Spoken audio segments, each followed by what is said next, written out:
News, आवाज महाराष्ट्राचा। पिंपरी चिंचवड महानगरपालिकेची पहिली सर्वसाधारण सभा आज संपन्न झाली आणि या सभेत शहरातील मोकाट कुत्र्यांची समस्या आणि पिण्याच्या पाण्याची टंचाई या मुद्द्यांवर सर्व नगरसेवकांनी तीव्र नाराजी व्यक्त केली। यावर रवी लांडगे यांनी तात्काळ दखल घेत आयुक्तांना प्रत्येक प्रभागात पशुसंगोपन केंद्र उभारण्याचे आदेश दिले। मोकाट कुत्र्यांच्या समस्येवर कायमस्वरूपी उपाययोजना राबवण्यात येतील, तसेच त्यांनी स्पष्ट केले। पाणी पुरवठ्याबाबत बोलताना महापौर यांनी म्हटले की पदभार स्वीकारताच या प्रश्नावर काम सुरू करण्यात आलेलं आहे। भामा आसखेड धरण येथून पिंपरी चिंचवड शहराला पाणी आणण्याचं काम सुरू असून पाईपलाईन प्रकल्पात विलंब करणाऱ्या ठेकेदाराला काढून नव्या ठेकेदाराला काम देण्यात येणार आहे। त्यामुळे शहराला लवकरच शुद्ध आणि स्वच्छ पाणी मिळणार असल्याचा विश्वास त्यांनी व्यक्त केला। तसेच प्रशासकीय काळात झालेल्या निविदांची श्वेतपत्रिका काढून चौकशी करण्याचे आदेश महापौरांनी आयुक्तांना दिलेले आहेत। पहिल्या सभेत महत्त्वाच्या नागरी प्रश्नांवर ठोस निर्णय झाल्याने नागरिकांमध्ये अपेक्षा वाढल्या आहेत।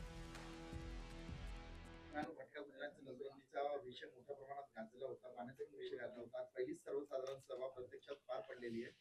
पहिल्याच सर्वसाधारण सभेत सगळ्यांचा जो सूर होता तो शहरातील भटक्या कुत्र्यांचा होता। त्याविषयी नेमकं काय उपाययोजना करण्याच्या सूचना आपण प्रशासनाला दिल्या आहेत? आता पहिल्यांदा जे नगरसेवक बोलायला उठले आजच्या सभेत, तो पहिला प्रश्न त्यांनी कुत्र्यांचा मांडला आणि त्यांनी आकडेवारी सादर केली। तर गेल्या 5-6 वर्षात खूप जणांना त्याचा त्रास झालेला आहे। खूप शहरातील नागरिकांना भटक्या कुत्र्यांचा त्रास होऊन त्यांना इजा झालेली आहे।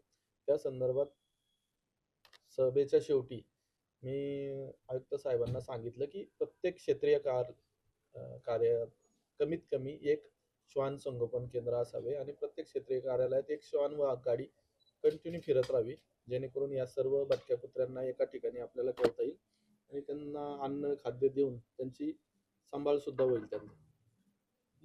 आपल्याला सर्वांना माहितीच आहे, मी पदभार स्वीकारल्यानंतर सर्वात पहिला प्रश्न पाण्याचा घेतलेला आहे आणि मी बराच वेळा माध्यमांना सुद्धा सांगितलंय की स्वच्छ नियमित पाणी शहराला देणे ही माझं कर्तव्य आहे आणि मी नक्कीच त्याच्यासाठी कटिबद्ध राहणार आहे। आणि आजच मी सर्व नवनिर्वाचित नगरसेवकांच्या पण म्हणण्यातून तेच आलं, पाण्याच्या समस्या। तर आयुक्तांना हे निर्देश दिले की पुढच्या जीबीच्या आधी हा जो जुना ठेकेदार आहे भामा आसखेड पाईपलाईनचा, तो इलिमिनेट करावा आणि नवीन निविदा प्रक्रिया ही पूर्ण झालेली असावी पुढच्या जीबीच्या आधी। आणि त्याच्यात काही तांत्रिक अडचणी आल्या तर त्या आधीच आम्हाला सांगा, म्हणजे जेणेकरून आम्हाला त्याच्यावर काम करता येईल। प्रशासकीय काळातील झालेल्या कामांची ही निविदा किंवा श्वेतपत्रिका काढावी सर्वांचंच म्हणणं आहे। मी नक्कीच आयुक्तांना त्या संदर्भात आदेश देईल।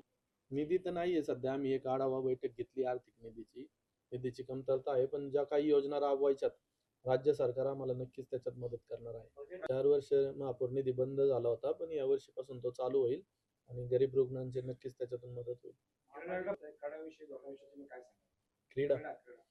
क्रीडासाठी एक स्वतंत्र योजना किंवा एक स्वतंत्र सर्वां शहरासाठी उपयुक्त असं एक क्रीडांगण भव्य दिव्य बांधायचं आमच्या डोक्यात आहे।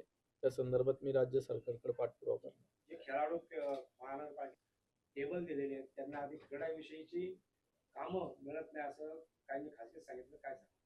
क्रीडाविषयक कसली कामं? त्यांना क्रीडाचं काम हवंय, परंतु त्यांना असं टेबल हे खेळाडू घडवण्यासाठी। हा, मग त्यांनी मला भेटावं, निवेदन द्यावं, मी त्या संदर्भात क्रीडा अधिकाऱ्यांना सांगून नक्कीच त्याच्यात मार्ग काढून त्यांना न्याय देईल। अधिकाऱ्याची चौकशी करण्याचे आदेश दिले? चौकशी करण्याचे नाही, एकच अधिकारी होता आणि त्याला सर्व हक्क मध्यंतरीच्या काळात घेण्यात आले होते आणि त्या अधिकाऱ्याकडून सर्व जनतेचा किंवा सन्माननीय नगर सदस्यांचा पण अपमान होत होता। सर्वांनी त्याबद्दल तक्रार केली। आता सर्व क्षेत्रीय कार्यालयात सर्व अग्निशामक दलाच्या अधिकाऱ्यांना समान हक्क द्यावेत अशा सूचना आयुक्तांना दिल्या। मी पिंपरी चिंचवड महानगरपालिकेतील शाळेतील सर्व मुख्याध्यापकांना बोलून घेणार आहे, त्यांच्या समस्या ऐकून घेणार आहे आणि शिक्षण प्रक्रियेमध्ये जास्तीत जास्त सुधारणा कसं करण्यात येईल, एखादी लॅब चालू करायचा माझा संकल्पना आहे। त्या लॅबमध्ये जेव्हा शालेय विद्यार्थी पुस्तकांमधून पाठन करतात किंवा अभ्यास करतात, तेवढ्या प्रमाणात त्यांच्या डोक्यात तेवढं कन्सेप्ट जात नाही किंवा ते शिकत नाहीत।